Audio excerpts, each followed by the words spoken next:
ప్రజలకు ఇచ్చిన హామీలన్నింటినీ కాంగ్రెస్ ప్రభుత్వం అమలు చేయాలన్నారు బీఆర్ఎస్ ఎమ్మెల్యే పోచారం శ్రీనివాసరెడ్డి. నెల రోజుల్లో పరిపాలన గాలికి వదిలేశారని హైదరాబాద్ తెలంగాణ భవన్లో విమర్శించారు. ఉన్న పథకాలు వదిలేస్తున్నారని ఆరోపించారు. రైతు బంధుకు అతిగతి లేదన్నారు.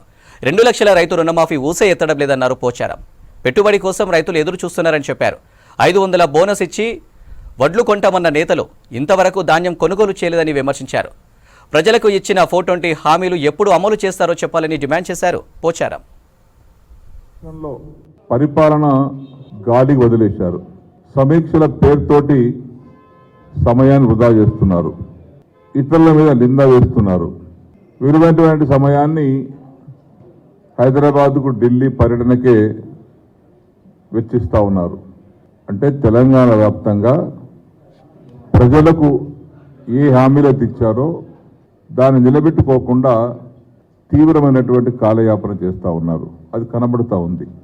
ఏ ప్రభుత్వం వచ్చినా గత ప్రభుత్వాలు తీసుకున్నటువంటి నిర్ణయాలను గౌరవించి వాటిని అమలు చేస్తూ నువ్వేదైనా కొత్త హామీలు ఇస్తే వాటిని అమలు చేసేటువంటి ప్రయత్నం చేయాలి. కానీ చాతగాంతనాన్ని నిరూపించుకోవడానికి కొత్తదేం లేదు. కానీ